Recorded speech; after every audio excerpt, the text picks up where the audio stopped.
الرحیم نحمده ونصلی علی رسوله الکریم اما بعد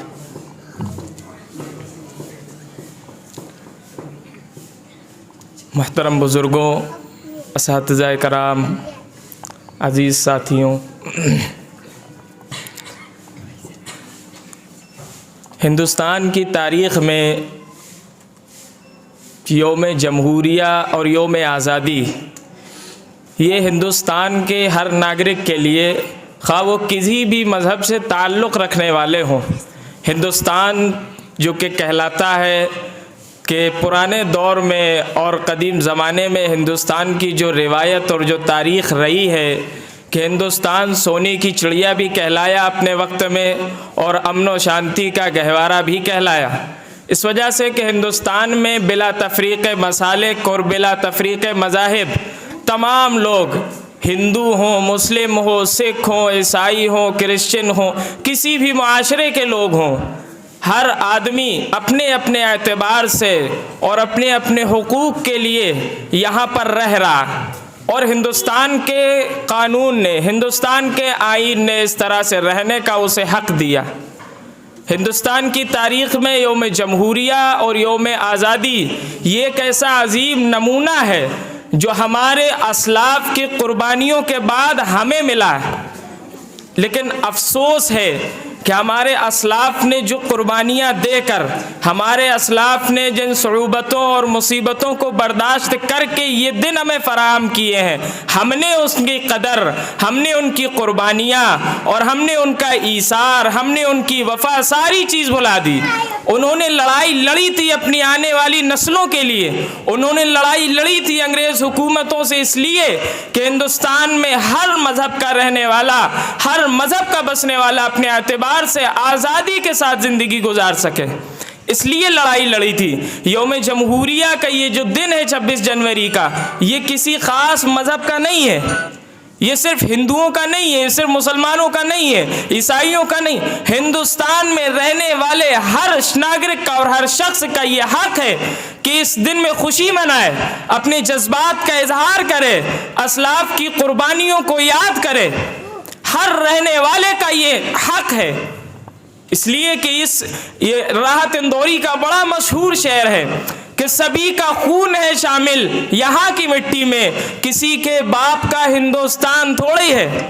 اگر ایک طرف جب ہم نظر دوڑائیں گے تو ہمیں ایک طرف ہندوستان کی اور مسلمانوں کی عظیم شخصیت مولانا ابوالکلام آزاد علیہ الرحمہ کی شخصیت نظر آتی ہے، تو وہیں دوسری طرف بابائے قوم مہاتما گاندھی کی شخصیت نظر آتی ہے۔ دوسری طرف نظر دوڑائیں تو ہمیں شیخ العرب والعجم حسین احمد مدنی کی خوبصورت تصویر نظر آتی ہے، اور ایک طرف نظر دوڑائیں تو ہندوستان کا ایک نوجوان اور ابھرتا چہرہ اور کھلکھلاتا ہوا چہرہ سبھاش چندر بوس سنگھ کی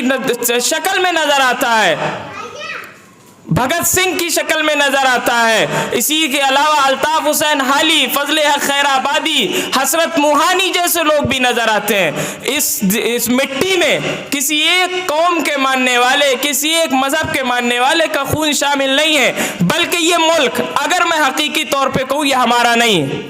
یہ ملک ہمارا نہیں ہے۔ ہم نے اپنے فعل سے، اپنے عمل سے اور اپنے کردار سے اس ہندوستان کے قانون کو، کانسٹیٹیوشن آف انڈیا کو بلا دیا، پیروں تلے رون دیا۔ کیسے ہمارا یہ ملک رہ گیا؟ نہیں ہے، اسلاف نے اس لیے قربانیاں تھوڑی نہ دی تھیں۔ یہ ملک حقیقی طور پہ ان لوگوں کا ہے جو سرزمین دیوبند سے اور پنجاب کے علاقے تک پہاڑیوں پر، سولیوں پر لٹک لٹک کر انہوں نے اپنی قربانیاں دی تھیں۔ یہ ملک ان لوگوں کا ہے جو پلوامہ میں شہید ہوئے ہیں، یہ ان لوگوں کا ملک ہے، اور یہ ان لوگوں کا ملک ہے جو سرحد پر کھڑے ہو کر اور بارڈر پر کھڑے ہو کر ہماری حفاظت کر رہے ہیں، ہمارے نسلوں کی حفاظت کر رہے ہیں، ہندوستان کی حفاظت کر رہے ہیں۔ حقیقی طور پر یہ ان کا ملک ہے۔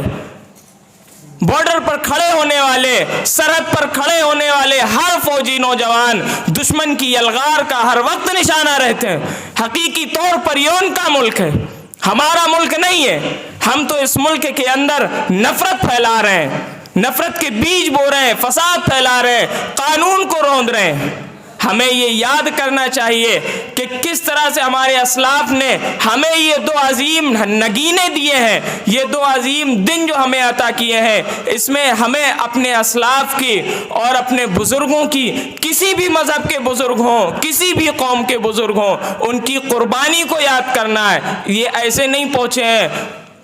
بہت محنت اور بہت مشقت کے بعد پہنچے ہیں۔ مولانا احمد علی لاہوری کو جب آزادی کے خاطر جیل میں ڈالا گیا تو ایسے کنگورے میں بند کیا گیا تھا اور ایسے ڈبے میں بند کیا گیا تھا، ادھر بھی برف کی سلی رکھی تھی، ادھر بھی برف کی سلی رکھی تھی، کانٹوں کا تار لگا ہوا تھا، ادھر کروٹ لیتے تھے تو ادھر کانٹے چبھتے تھے، ادھر کروٹ لیتے تھے تو ادھر کانٹے چبھتے تھے۔ کانٹوں پر لیٹ کر انہوں نے ہمیں یہ گلشن سونپا،